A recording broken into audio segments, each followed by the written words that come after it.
தமிழ் ஆன்மீகம் YouTube channel பார்வையாளர்களுக்கு வணக்கம். நம்ம சேனலை முதல் முறையாக பார்க்குறீங்கன்னா மறக்காமல் சப்ஸ்கிரைப் பண்ணிக்கோங்க. ஆன்மீகம் சம்மந்தமான பல வீடியோக்களை உங்களுக்காக தொடர்ந்து பதிவு பண்ணிட்டு வரும். சரி, வாங்க இன்றைக்கி வீடியோக்குள்ளே போகலாம். மேட்டுப்பாளையம் வன பத்ரகாளியம்மன் ஆடி குண்டம் திருவிழா ரத்து செய்யப்பட உள்ளது.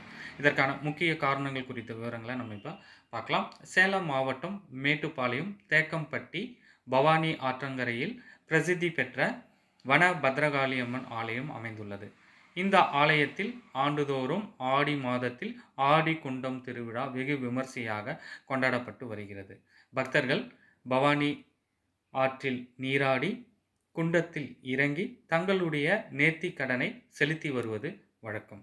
இந்த ஆண்டு 2026ஆம் ஆண்டு வன பத்ரகாளியம்மன் கோவிலில் புதிய ராஜகோபுரம் மற்றும் பாலாலயம் செய்து புனரமைப்பு பணிகள் தற்போது நடைபெற்று வருவதால் 2026ஆம் ஆண்டு ஆடி குண்டம் திருவிழா ரத்து செய்யப்பட உள்ளது. இந்த ஆன்மீக தகவலை நண்பர்கள் அனைவருக்கும் தெரியப்படுத்துங்க. நன்றி, வணக்கம்.